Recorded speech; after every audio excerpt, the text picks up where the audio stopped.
This week, one of Security Weekly's, very own Mr. Tyler Robinson. I'm so excited I got choked up. The Managing Director of Network Operations at Nisos. He will be here for a technical segment titled To Hunt or Not to Hunt, using offensive tooling to obtain OSINT and real-time intelligence. I meant OSINT, by the way. And on a subject matter of interest for hunting or targeting. In our second segment, we talk the Security Weekly News. Vulnerabilities in BNR automation software facilitate attacks on ICS networks using AWS to secure your web applications. Serious vulnerabilities patch in Chrome and Firefox. An email provider that got hacked. And also biometric authentication using your anus. I'm not kidding. I'm not kidding. I shit you not. As if the world could get any weirder, the AI toilet will scan your anus to identify you. In our final segment, pre-recorded interview with Jeff Mann entitled Tales from the Crypt Analyst Part 2. Fantastic segment discussing the many myths, legends, and fables in hacker history, and much about the no such agency, or at least as much as folks could talk about it. All that and more on this episode of Paul's Security Weekly. This is Security Weekly, for security professionals, by security professionals. Broadcasting live from G-Unit Studios in Rhode Island, it's the show where exploits run wild, packets aren't the only things getting sniffed, and the cocktails flow steady. It's Paul's Security Weekly. Qualys is introducing a new prescription for security, and it's free. Global IT Asset Discovery and Inventory. Activate it today at securityweekly.com/Qualys so you can achieve 100% near real-time visibility across your hybrid environments. The question is simple. Have any of the systems on my network been compromised? The answer is harder than it should be. Enter AI Hunter. Active Countermeasures has automated and streamlined techniques used by the best pen testers and threat hunters in the industry to create AI Hunter, a network threat hunting solution that does the first pass of a hunt for you to identify systems that are most likely to be compromised and scores the results on a scale from 0 to 100. You can then research those systems in depth with AI Hunter. Focus your valuable time on the systems that need your expertise with AI Hunter. Sign up for a personal demo today at securityweekly.com/ACM. And welcome to the show. But first, let me introduce you to a man who doesn't know whether he's coming or going. Wait, what? Oh, Mr. Paul Asadorian. Welcome, everyone, to Paul's Security Weekly. This is the episode where I just totally messed up my teleprompter, and I can't remember the key commands. Wait, no, that's not just this episode. To get back, it's like every episode. Oh, 8? Oh, it's 8. Okay. Hey, how's everyone doing? This is Paul's Security Weekly. Technical difficulties with the teleprompter will not stop us from doing a show this evening. It's very nice to be here on the lines remotely. We've got 3 of our hosts. Mr. Lee Neely is here with us. Lee, welcome. Good to be here from sunny Idaho and day 14 of Stay at Home. Yes. Mr. Tyler Robinson is here with us. Tyler, welcome. Thank you. Day 14. Can't ask for a better day. Yes. Idahoans and Rhode Islanders on the show tonight for hosts. Mr. Larry Pesci is here with us remotely, even though we're in Rhode Island together. We're practicing safe social distancing via online video teleconferencing, likely Zoom, maybe Skype, but likely Zoom. Or not. But either way, yeah, absolutely good to virtually be here. Yes. And, the fun little project that we built this weekend. What is that? Those lights flashing in the background, Larry? So that is cool. Actually a stoplight that I refurbished with one of those things hanging up on the pole, and replaced the lenses with the stop for the do not walk and the walk signs from Berlin called Ampelman. And it's actually controlled by an ESP8266 Wi-Fi module, a Node MCU. Tyler's familiar with these as well. And it just has a webhook on a web server there that you send a command and it triggers a relay to turn them on and off. That's sweet. Nice. I upgraded my Wi-Fi network at home as we have a little more time for projects, I feel like. And so I did the Ubiquity, the AC Pros. They're like bigger and heavier than all the other ones that I have, with a lot more capacity. So I have them provisioned, and I'll be installing them and replacing my existing ones in the home. My kids were so excited. I told my oldest son, I'm like, I'm upgrading the Wi-Fi network. He's like, it's about time. He's like, my phone is just so slow sometimes. Wow. It's good timing, of course, because all of us are home. In any case, I'm trying to remember which. How many did you end up Ubiquity deploying? I bought 2 of them.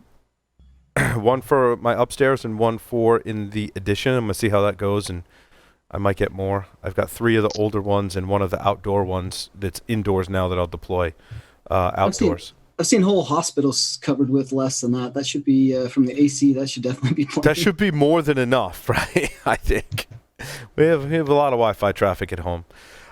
We've officially migrated our mailing list back to our original platform. Exciting things going on. We apologize if anyone's gotten double mailings or lack of mailings, but we have categorized everything that we believe needs to be categorized in terms of 55 categories for information security based on your preferences. We will send you emails that are tailored to your preferences. You can visit securityweekly.com/subscribe, join our list. Once you've joined, you'll be back getting updates with your interests, and there's lots of work going on in that kind of realm of building our list, creating a portal for people, and perhaps having a platform to hang out with, hang out together in terms of a chat. They're all kind of strung together. And so in the next coming weeks and months, you will see, hopefully weeks, you will see updates to that as we really refocus and kind of rebuild connections with our community. Because I really think that email and text messages and Facebook Messenger and Twitter DMs and LinkedIn messages is a horrible way to communicate with our audience. So I'm excited that we'll have much better facilities to communicate with folks. So that's exciting. Qualys VMDR Live on April 21st at 2 p.m. Eastern Time, a live demonstration of the game-changing vulnerability management detection and response offering, a unified solution that integrates vulnerability management, threat prioritization, and patching in a single app. You can register at securityweekly.com/VMDR 2020. I know it's a vendor presentation and Qualys is a sponsor, but I have to say, many of us, Matt and myself primarily, I can speak for, worked in vulnerability management for a long time. We've looked at what Qualys is doing and spoken with their most senior people, and we're really excited. It's really a lot of things that Matt and I wanted vulnerability management to do, Qualys is now doing. So I really encourage folks to check that out because we like it, and we worked in that field in that particular vertical of security for some time. Mr. Tyler Robinson is the Managing Director of Network Operations at Nisos. He leads a team of high-performance security professionals within the offensive security field by simulating sophisticated adversaries and creating scalable offensive security platforms using the latest techniques as seen in the wild. You can check them out at nisos.com, nisos.com. Tyler, welcome. I'm very excited to have you do, I think, probably your first technical segment here on Pulse Security Weekly. Yeah, if someone would get busy and get some of those tradecraft episodes out, so right? Would be sad, but hey, better late than never. I mean, it's not like we're all quarantined and trapped in our house and not traveling. Oh wait, never mind. And have all that Right, free exactly. time. What is this free time we're talking about? I'm busier I don't than know. ever. I don't know. what I'm these busy. people- I tell you what, I've been keeping myself busy with projects that I wouldn't normally have time to work on. So. Yeah, excited. There's definitely an interesting kind of dynamic that I'm going to show today. Some of the techniques we use here, we've actually used on several engagements, and once we get into it, it'll kind of make sense. It's going to be a interesting little ride from a tool that not a lot of people know about. So Sweet. Corey and I've actually fixed this tool to make it work, and apparently they've released a new update, but some interesting stuff. Let me set up here for this, and we should be good to go.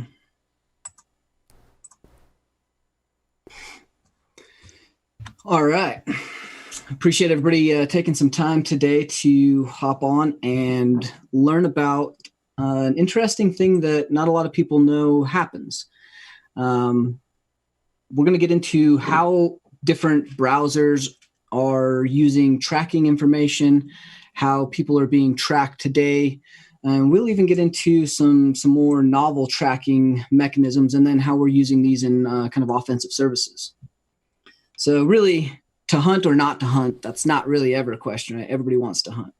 Hunting's kind of a primary fun and natural primal thing to do for us. So as we're looking at this, kind of just around who I am, I work for a company called Nisos. We work for Fortune 1 to 100, doing very interesting work, trying to solve very big problems for companies, emulating adversaries, doing threat intelligence, analytic works, a lot of the information coming out from the political elections and different disinformation campaigns. That's a lot of the work we're doing in the backgrounds, working with these social media platforms. So we tend to take a lot of time and really look into the very big problems and kind of work with these large companies, figuring out different solutions and attributing a lot of the information that you'll see in the news or fake news for that matter. Been a hacker in the community for quite a while. Love physical penetration tests. Anybody knows me, that's kind of my thing. A lot of ICS, do a lot of teaching with Black Hat. Really, we all love to hack, and that's kind of why I'm here and what I live to do.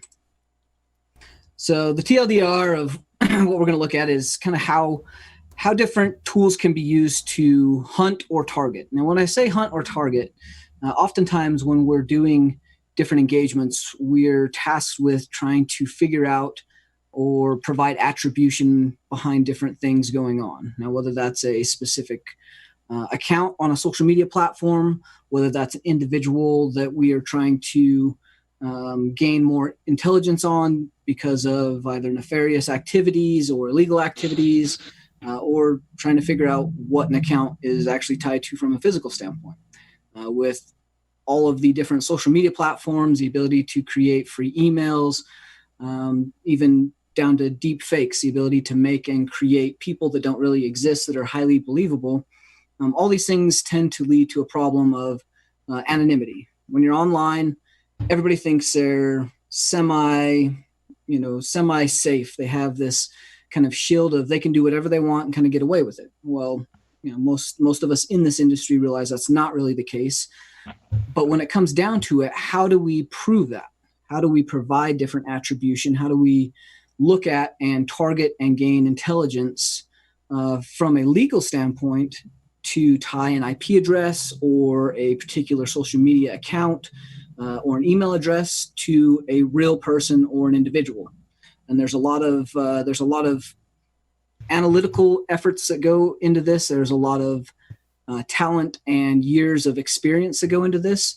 And so what we're going to look at today is kind of around some of the offensive tooling that we've kind of manipulated, developed, and leveraged in order to hunt and target different people to begin pulling that thread that allows us to provide attribution to different things, or maybe just to the next puzzle piece. And so we're going to look at a tool called Trape. That's how I pronounce it. I apologize to the author of this tool if that is not how you'd like it. If it's Trap and you're French, and I get it. Isn't that like intestines of a cow? That's Trape. Oh, Trape. If Sorry. it was Spanish, exactly. That was my next thing. And if you are Spanish, I really don't know where you're going with that one. or could this be Trape? Pay. That's what I was considering it. A trap. Trape is a French dish of. Never mind. So we're gonna look at this tool, how I've kind of manipulated the tool, done a little bit of customization around it, and how we've leveraged this in engagements in order to provide this attribution and some of this targeting.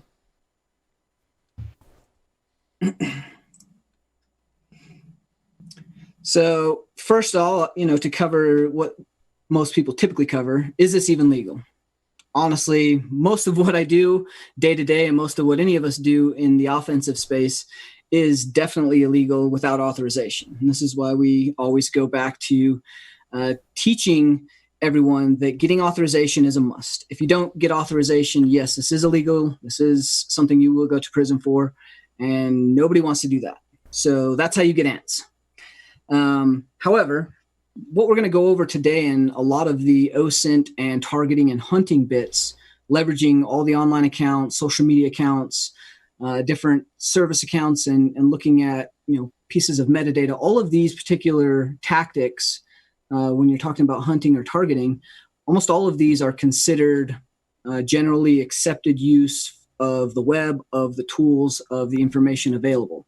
I am not a general counsel. I am definitely not pretending to provide any legal advice. And honestly, at the end of the day, that's up to you how much on the dangerous side you'd like to live. But for the most part, most of what we'll go over today is generally considered legal and within the legal bounds of doing to an extent. Tyler, are you saying you don't want to live in the danger zone? Oh, the danger zone's coming, my friend. That was an Archer reference. Lana! Yes. Anyway, Lana! Danger zone! I thought he was saying he didn't look good in stripes. Yes, or orange jumpsuits. That's No, the I famous mean, Mike come Poe on. quote. Look at this. I look good in anything. Or nothing. Next slide, please. Totally kidding. So, around kind of hunting and looking at different tracking mechanisms, a lot of what we're going to look at today is hooks with inside the browser, using JavaScript to kind of enumerate a host platform in order to gain intelligence from that.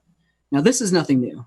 Anybody that has not studied any of this or doesn't really understand some of the web analytics or ad tracking data that's out there and available, this is something that has been being used since the invention of the internet, honestly. This is how a lot of the revenue is handled, is maintained for ad tracking data, for campaigns as far as your email campaigns go, your web analytics. And as Larry knows from a couple of our engagements, even your grocery store is looking and tracking you. They have the ability to watch how long you stand in front of a particular item. If they send you an ad on your phone based on where you're standing, do you click on that? Are you more likely to go down a particular aisle based on the last time you visited the store? So these are nothing new. The data that's provided day to day and the data that a lot of these big companies leverage and use is critical to the business. And this is how the world goes around. This is how money is made between ad revenues, even search engines. You look at how Google is, one of the largest search engines on the world, and you think, how do they actually pay for that? So a lot of this is stuff that happens in the background, and most people just don't realize how much they're tracked. Each individual has their own ad tracking ID that's associated with what they look up online, that's associated with your credit profile, that's associated with a million other aspects. And this data is bought and sold in the background very, very often. So now, Tyler, the algorithm that I find most accurate is the relationship is between Google and Facebook. If I search for something in Google or go to Amazon, I guess I throw Amazon in there as well, and start looking at stuff, I immediately see Facebook ads the next time I'm in Facebook that are of the very same thing. Like, build a computer online and basically all of your ads will be tailored towards gaming headsets and gaming mouse pads and processors and all that stuff. Yep. I mean, you look at why Alexa is so cheap and look at the technology behind voice recognition and what's said in the house. There's a lot of privacy concerned, and people in general should be concerned about the privacy and their ability to be tracked and kind of what their data is. But at the end of the day, you look at how the internet goes around, how monetarily the world is operating. There is very little you can do. There are some minor things you can do, but if you're going to play in the game or the world of technology and you're going to do it at any convenience, then yeah, you're going to be tracked, and most of your private data and online stuff is going to be watched in some sense or another, and or sold. So again, nothing new here. What we're going to look at is just how we can leverage some of these tools, bring to light how dangerous some of this ad tracking and background browser stuff is, and how we leverage this from an attacker hunting and offensive capability side.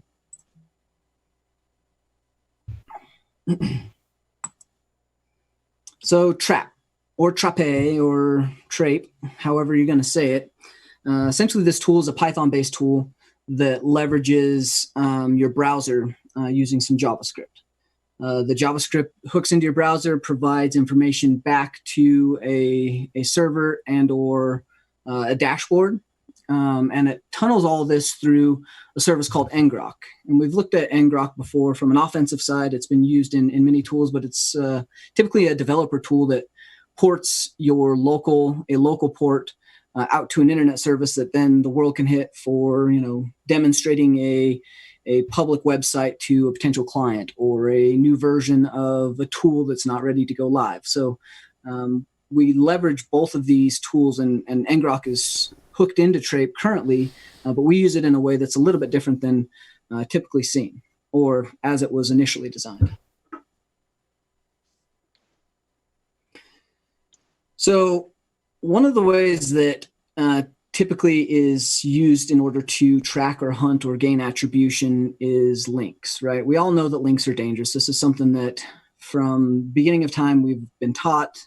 End users should know that they shouldn't be clicking on links. However, every day, all of us click on a link, right? There's a link that comes in an email. We try and check and make sure it's valid. There's a link that is hooked on a website, on a social media page, maybe the latest COVID numbers, some dashboard.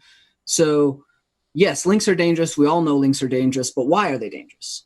Well, most commonly people think links are dangerous because when you click it, it executes something or opens something, right? You've got a Word doc that downloads an exe or something that's easy to tell, right?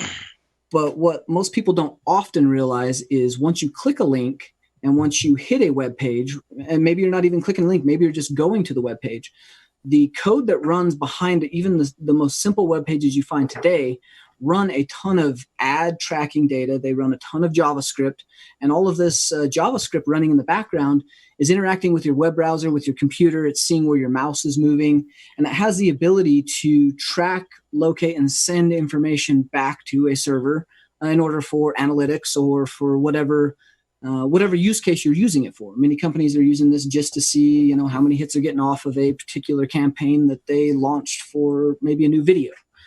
So each one of these things is very dangerous and always happening on these browsers. But this is the part that people really don't kind of think of when they're thinking of links.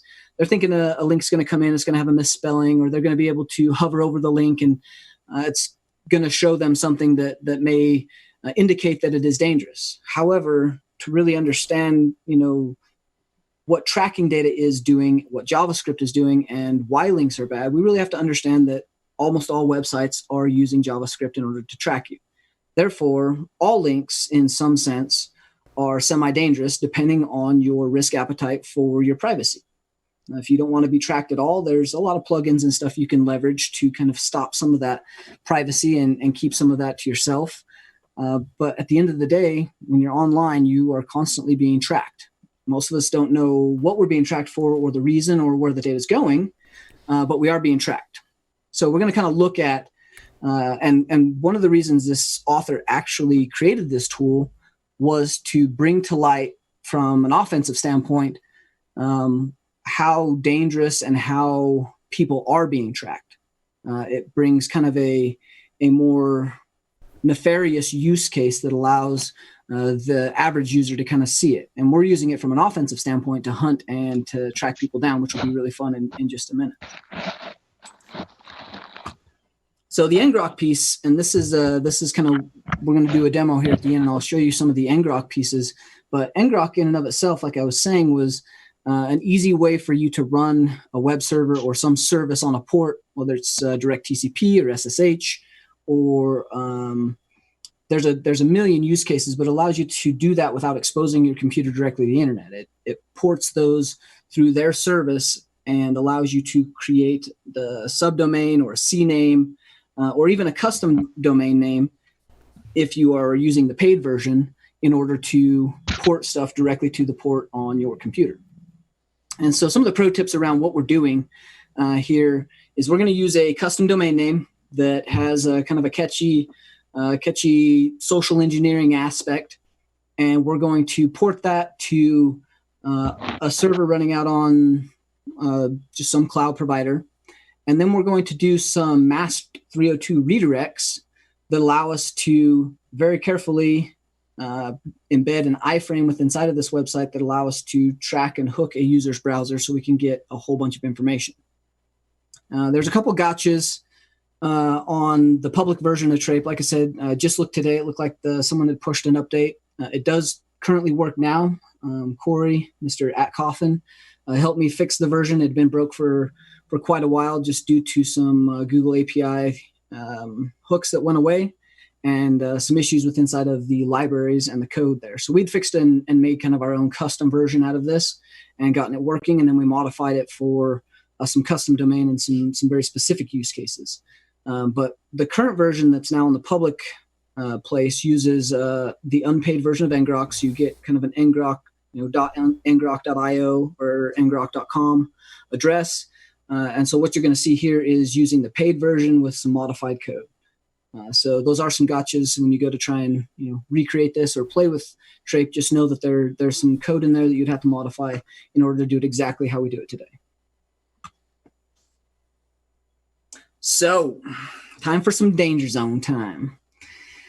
We're going to go ahead and run through a quick demo. This demo, hopefully the demo gods are kind today because definitely threw this together for this show right now. But we're going to look at what a typical hunt and target package might look like, kind of from beginning to end. And I've pre-staged some of this so it doesn't take quite so much time, but we're going to send a link. I'm going to actually open it on both my phone and my computer. You're going to see how it hooks the browser, and then we're going to see some of the capability and information that we can glean from this. So, first thing is we will bring this over.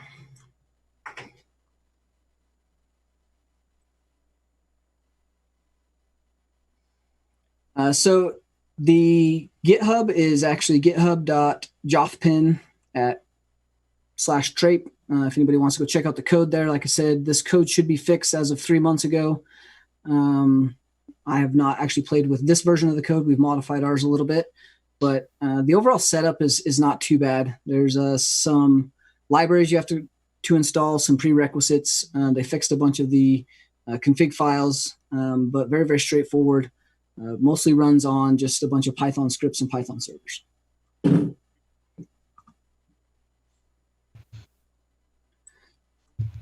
So I'm actually going to... So if we look at this code, once we bring it over to our server, let me kick up my size here.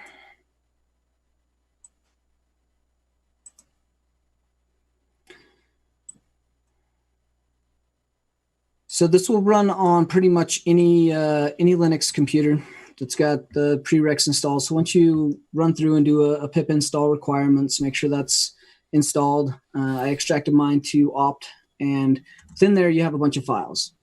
A couple of the files, obviously you have your requirements file, but a couple of the files to note is the trape.config.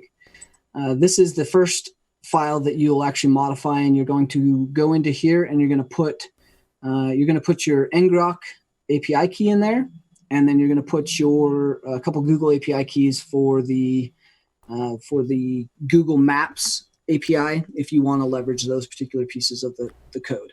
I would cat this right now, but I don't really feel like having that go out live with my my paid key on there, and so we'll probably not wise. Assume that there's 3 keys in there, Let's and you just can actually take that for granted. I mean, no, you can totally do it. Johnny will fuzz those out. No, he won't. You fuzz those out live for me, aren't you, Johnny? It's all good. It's all good. The other real big file that we manipulate for the paid version, and you can go over and make an account over here on ngrok. It's free to make an account. And when you do make an account, it'll give you the API key. You're going to go ahead and use that API key. And once you're in there, and I'm hoping this doesn't show. Yeah. Okay. So once you're in there, you've got a couple options. You got this auth one here. This auth will show you your key. You've got a status one. This will show you if you have any tunnels that are active. And then you have these reserved ones. And I'm actually going to pull this over here and make sure that some of my reserved ones don't show up. There we go. And you have these reserved ones. So here's where we're going to kind of leverage this a little bit differently. We're going to build a pretext around a domain I own. Please don't go doing anything with this domain. There's nothing great on it. But reservationsearch.com, domain I own. I've created a subdomain called api.reservationsearch.com. Gave it a name. What this allows you to do on the paid version of ngrok is it allows you to build a CNAME record to a specific ngrok tunnel. Now, with that ngrok tunnel, I can check my status. It says it's correct. And that ngrok tunnel right there with that CNAME, once you set that up in your DNS, so I've got my reservation under Namecheap here. Once I set that CNAME record up, that allows me to hit this CNAME record and have my tunnel stand up and make a connection via my own custom domain. Now, that makes it very interesting from a social engineering standpoint. Once I show you how Trape actually comes up, we can actually... Tyler, sorry, back up. Go ahead. You've got a CNAME that points to your ngrok domain. So when people go to api.reservations.com, they're really going to your ngrok domain. They're really going to my ngrok tunnel, which I will tear down here shortly. Like, don't go hitting my tunnel for demo. But yeah, that actually is going to my specific ngrok tunnel that will then port to the local host on this cloud server that I'll tear down eventually here in a minute. I got you. So you're basically funneling web traffic through ngrok to one of your own servers. Yep. And so if we look at the core of what ngrok is doing here, or what Trape is doing, Trape is actually standing up. It's building some JavaScript. It's cloning a website that you provide, making an ngrok tunnel to a port that we gave it, and then it is building a dashboard with a UI so that you can view your hooks and access the information of people hitting that site, and then interact with those different hooks. And we'll look at that right now. So pretty simple to start. So wait, do people have to go to api.reservationsomething.com, or is that embedded somewhere in your website? So that's the thing, is you can do one of a couple different things. The link is the way we're going to look at today, but a lot of the JavaScript in which we're doing is executing via just going to a web page. So you could embed this JavaScript, or you could leverage the same kind of technique to auto-run JavaScript if your page is set up to do that in order to have this. We're looking at this from a hunting standpoint. So I need to attribute this social media account or email address. So I'm going to build a social engineering pretext, or I'm going to post something on Twitter or LinkedIn that has a link in it that's very, very interesting, something like maybe a news topic that this particular person is interested in. So I can build a specific URL around the pretext with the catchy end URL phrase that they would be interested in, and have it preview maybe. And we're going to show how the cloned page and the redirects allows you to put whatever you want in there, and that makes it very, very dangerous because I can have it point to a real news source within inside of an iframe or within inside of a redirect, and you're going to end up at the same place that you were expecting to get to once you click that link. So really, you won't be very suspicious about it. So I typically start my stuff in screen, screen-s. I name my screen Trape, and I give it a little bit larger buffer size. Since I already have my screen going. Paul, look, he's using one of your favorite Uber Lead hacker tools. That's right. I knew that was coming. I actually used that when I was, I can't tell you what I was using it for. In between segments, I'll tell you what I was actually using it for. Cool.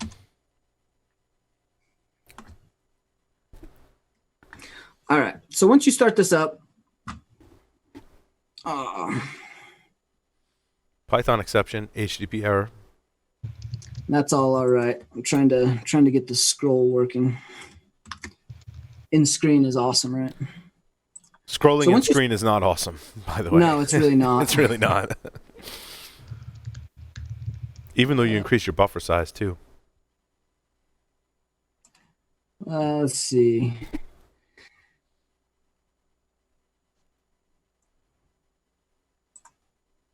We are going to downsize my font a little bit because I had this set up for it. 403 forbidden. That's interesting.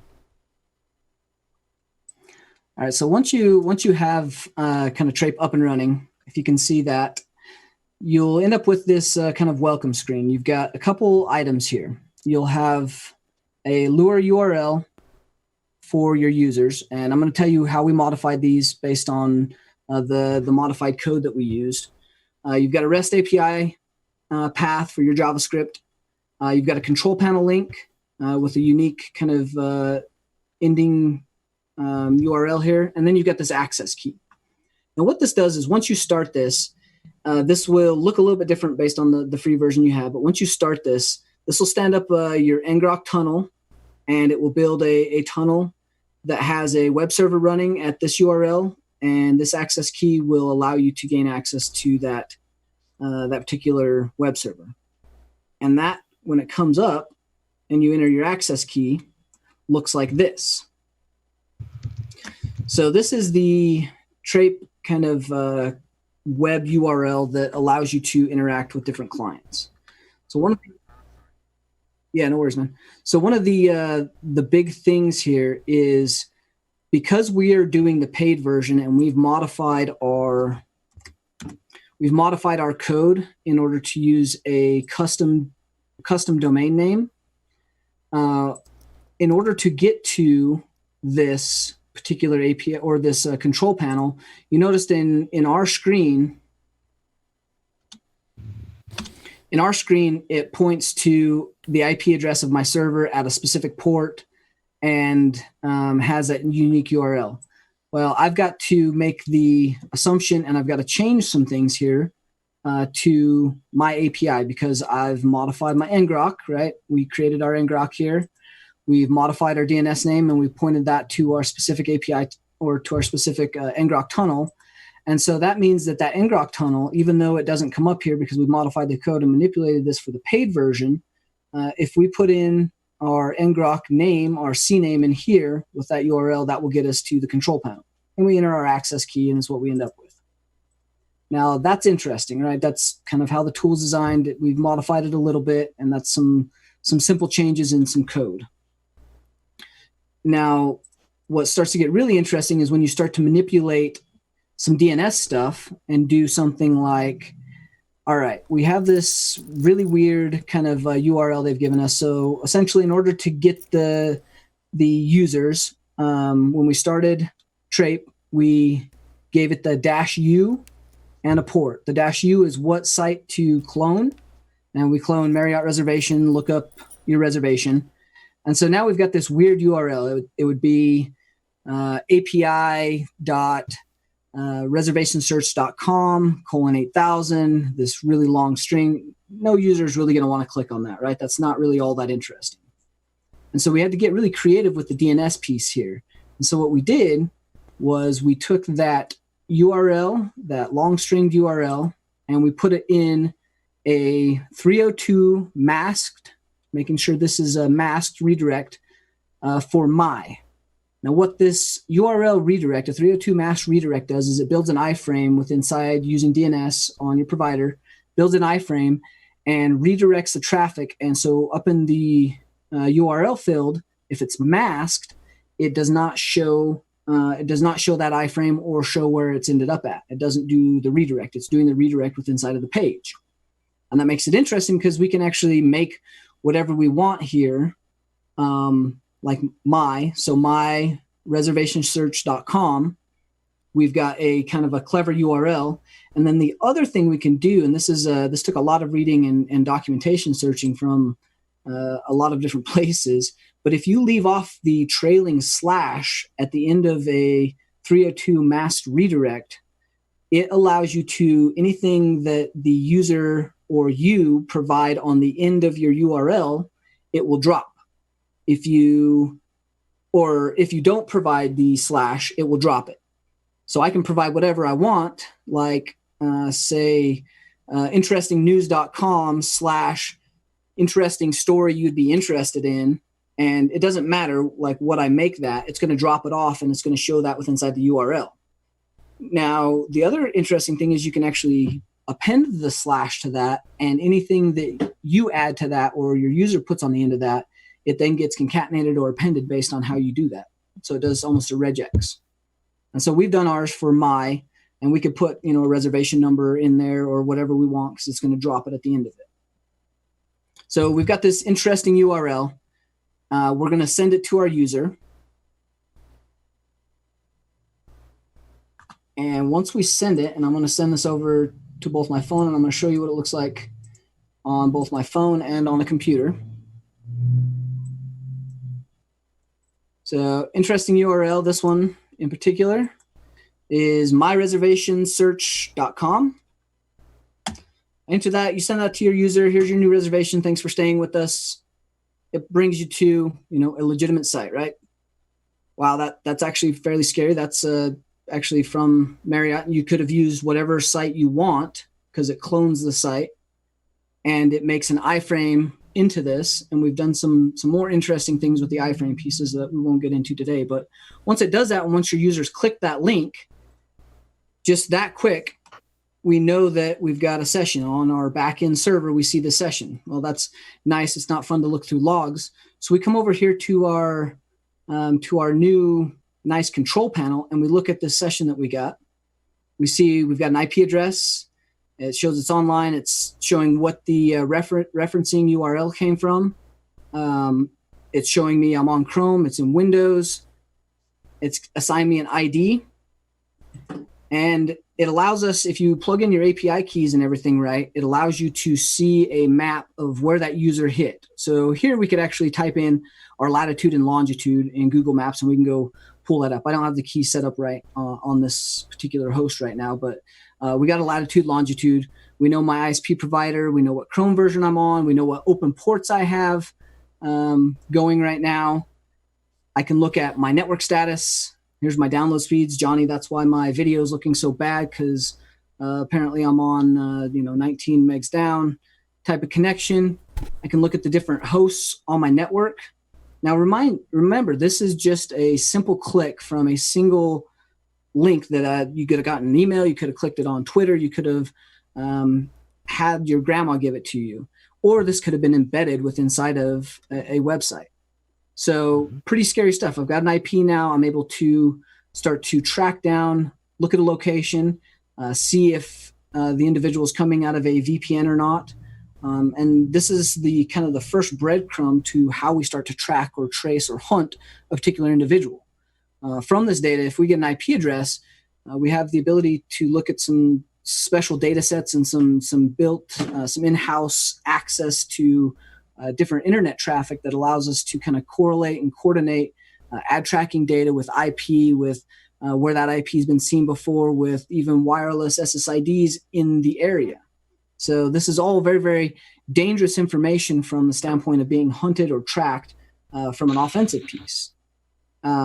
Now, looking at this, like, we have things all the way down to the vendor of the browser, what kind of display I'm doing. So if this is a mobile browser, and I'm going to actually demonstrate that in just a second on the mobile browser, when this is open, this allows me to build very, very crafted social engineering pieces. So if I'm going to target a particular individual and I need to know what browser they're running from or what they typically click links from, or maybe I have a particular exploit for Android or Windows versus OS X or iOS.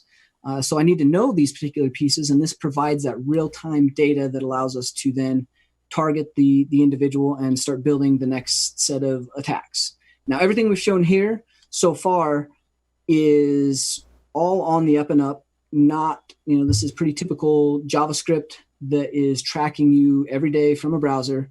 There's no real kind of gray lines here. Some of the capability built into Trape and to kind of demonstrate what level of access you're actually providing a lot of these tracking companies or your browser is over here on hooks. So within hooks, we have a lot of control here, and this is where you should be authorized. You should be leveraging your discretion as far as how you use this. But we can create things like inserting a domain name and reflecting this for a phishing attack. So right here, I can reflect a connection to a web or domain for phishing. The other piece that we can kind of look at here is we can enter a file to download. I can push a file directly down to your host via your browser. That's very dangerous. If I'm setting up for another attack where I need a file on disk in order to get execution to happen, I can do something like that. I can insert a link to redirect that perhaps forces a download. We've got a lot of techniques around OneDrive downloads, Dropbox downloads, using platform abuse in order to push downloads down to a device. This is where we would do it. We can even inject direct JavaScript code and reflect that right into this. We've got some fun stuff we can do. We want to say a voice, do a social engineering piece. Your phone's been hacked. Call this number. All the typical stuff is in here. So yeah. Open it up or make it bigger. Now we're talking. Oh, so man. again, definitely some dangerous stuff you can do with the browser. We've got a lot of information here. We've got the ability to inject, do a lot of social engineering. One additional piece that we leverage quite frequently when we're doing hunting and targeting is the sessions bit. Now, this is very unique to Trape, that has the ability to look at, I believe, 24 different services here and see if a user is logged in on this device for these particular services. Now, this is interesting because if we're targeting and we're gaining an IP address, maybe we have a piece of data like an email address, then we're going to want to know what other platforms this potential target is on. And from those potential platforms, do we have information? Maybe we didn't know that they had a Twitter account and we were just looking at a Facebook account. And so we can look and see. Tyler, is this because JavaScript's running inside their browser and reading cookies? Is it similar to like the Beef framework? Very, very similar to the way Beef does it, except this is much more streamlined using the JavaScript. Gotcha. So looking at the different sessions for each one of these, it's got basically an IOC or a signature of some kind that tells it that there is a session for one of these services inside of that browser. And how's it getting around? The term escapes me. But how's it getting around the sandboxing in the browser to get this information? Like, isn't there protections in the browser that JavaScript can't see what other sites that you're going to? Cross-origin policy? So this is not looking directly at either an open tab. This is looking at session cookies and or there's a bunch of different IOCs based on the particular service. But doesn't the browser prevent me from reading cookies from other sites? That's what I thought too. So the more I start to dig into this and the more I start to look at the ad tracking side and what JavaScript is actually allowed with inside the browser, there's a limited amount of information you can pull from a browser. Yeah. But I mean, this is the latest version of Chrome on the default install on the latest version of Windows. And this is my day-to-day use browser. Like, I've got 6 services that I've used. None of those are open except for Twitter on this. And so, yeah, I have lost a little bit of faith in kind of how the sandbox works. And I've started to dig into the code of the JavaScript to understand how they're actually pulling some of this for each individual service. And we've been trying to expand some of that and see different nuances around it. But yeah, there's a lot of interesting things you can pull right from the browser. Is there a time element here? Is your session going to die if you don't do something from the browser? Or is it just as long as the user's dwelling on the page? Or so as long as that tab's open, and that has you can use something like the inject JavaScript or migrate some of the pages, and you would probably want to do that. Some of the more sophisticated stuff, if you wanted to keep a session alive, which there are different ways to make active cookies and or things that live longer than the browser tab. But this one, the way it's loaded now, is just living based on the tab being open.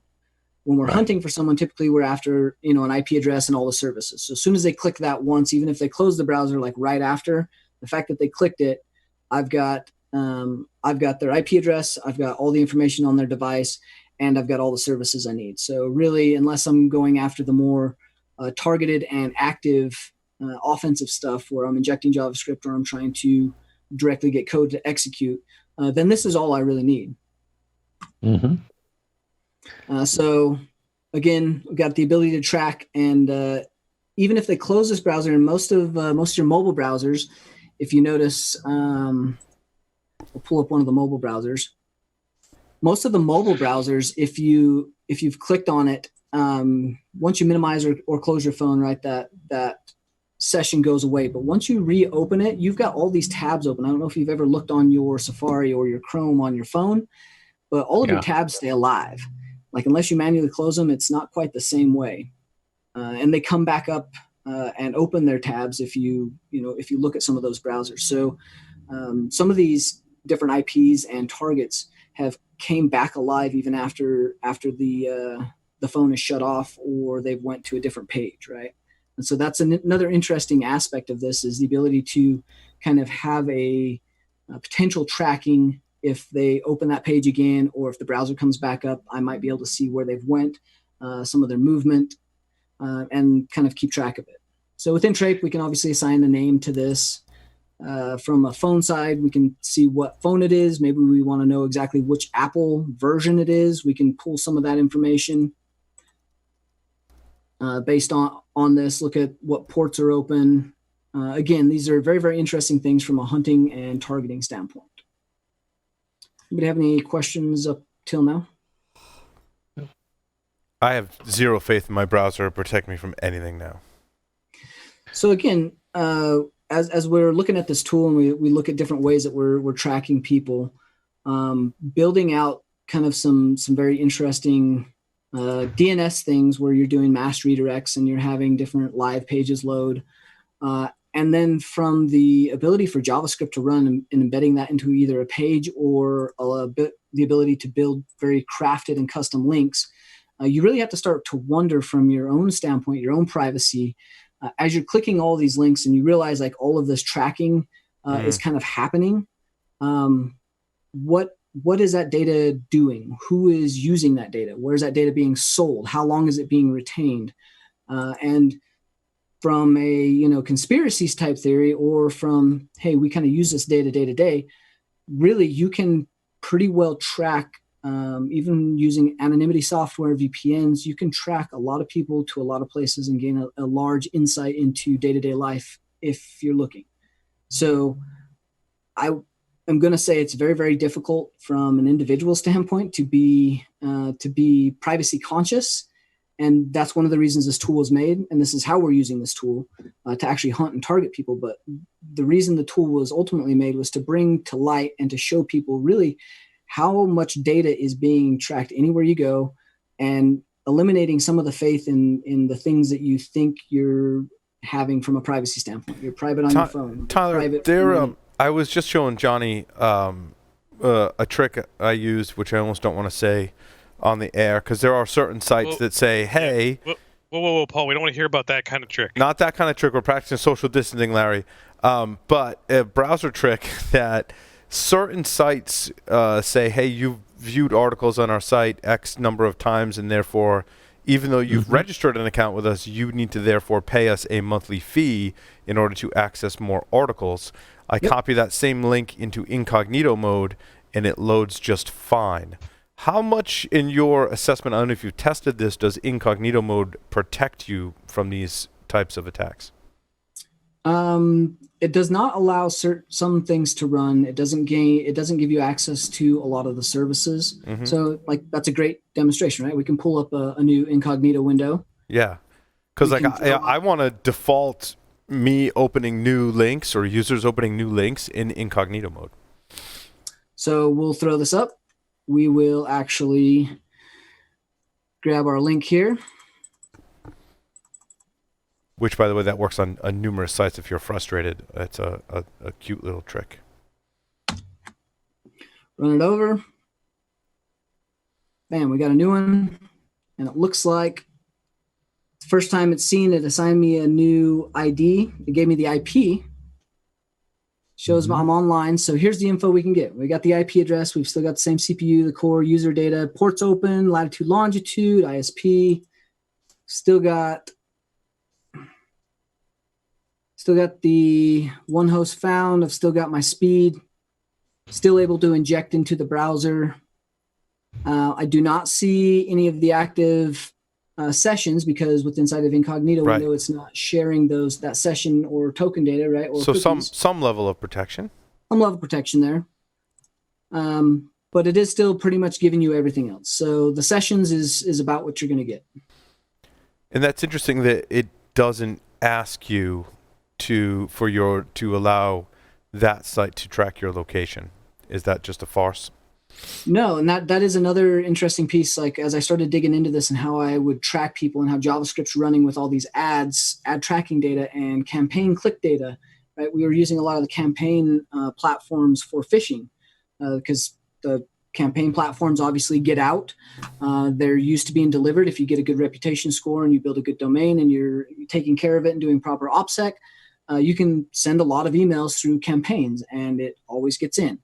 Now, those campaigns, how are they tracking those? How are they clicking and looking at those if there are certain protections in place? Because I never agree to any of those campaigns. I never see a do you want to accept ad tracking or location data? But that's all happening via JavaScript, via your backend browser. And those are allowed because that is how, at the end of the day, that is how the browser, the search engines, the ad tracking companies, this is how all of them are making money. And so there's a certain level of access that is allowed by the browser in order for this to happen. Yeah, I think we lost so many protections when we stopped allowing JavaScript or stopped preventing JavaScript from running in our browsers. There was a time where that was feasible, but nothing works if JavaScript's enabled. And it seems like you can get around a lot of protections just by some cute JavaScript tricks. Yep, absolutely. So which is what Beef, Beef always relied on that as well.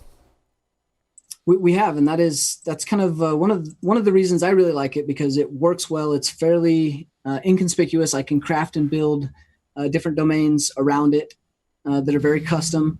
And to the end user, like that link does what it's supposed to do. It looks legit, and really, I have very little recourse that I have to worry about as far as them being able to track that back, because I'm coming through ngrok tunnels using cutout DNS, leveraging different pieces of OPSEC there. So at the end of the day, it does what it's supposed to do. The user's not going to be very suspicious, and I'm going to get the IP address I need to continue hunting and tracking these individuals or groups or companies for attribution and use that for whatever